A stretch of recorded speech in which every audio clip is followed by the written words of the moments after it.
FPM அப்படின்னா என்ன அப்படின்னு நிறைய பேருக்கு ஒரு கொஸ்டின் இருக்கும். இது வந்து ஒரு கோர்ஸ் தான் உங்களுக்கு. அதாவது ஃபெலோ ப்ரோக்ராம் இன் மேனேஜ்மெண்ட் அப்படின்னு வந்து சொல்லுவாங்க. இது வந்து பார்த்தோம் அப்படின்னா எப்படி நார்மலாக வந்து ஒரு PhD படிக்கிறாங்களோ ஒரு PG முடிச்சுட்டு அதே மாதிரி MBA படிக்கிறவங்களுக்கு ஒரு பெஸ்ட்டை வந்து பார்த்தோம் அப்படின்னா அதாவது MBA ரெலவெண்ட்டாக ஒரு PhD படிக்கணும் அப்படின்னா நிறைய ஸ்டூடெண்ட்ஸ் இந்த FBM கோர்ஸ் தான் வந்து சூஸ் பண்ணுவாங்க. ஸோ இதோட இன்னொரு பேர் வந்து பார்த்தோம் அப்படின்னா ரெசிடென்சியல் PhD கோர்ஸ் அப்படி கூட வந்து சொல்லுவாங்க. அதாவது ரெசிடென்சியல் டாக்டரேட் கோர்ஸ் அப்படி கூட வந்து சொல்லுவாங்க.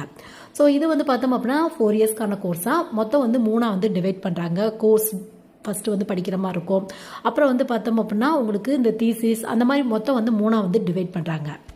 காலேஜ் வந்து தமிழ்நாட்டிலே அவைலபிளாக இருக்குது. இதை பற்றி அதாவது இன் டெப்த்தாக வந்து நம்ம சேனலில் வந்து வீடியோ இருக்குது. ரிலேட்டட் வீடியோவில் லிங்க் இருக்குது, வேணும் அப்படின்னா வந்து செக் பண்ணி பாருங்கள். ஸோ இது MBA படித்தவங்க மட்டும் தான் படிக்கணும் அப்படிங்கிற அவசியம் இல்லை. MA, MCom, MCA, MTech இந்த மாதிரி முடித்தவங்களும் ட்ரை பண்ணலாம். இன்ட்ரெஸ்ட் இருக்குது அப்படின்னா ட்ரை பண்ணுங்கள்.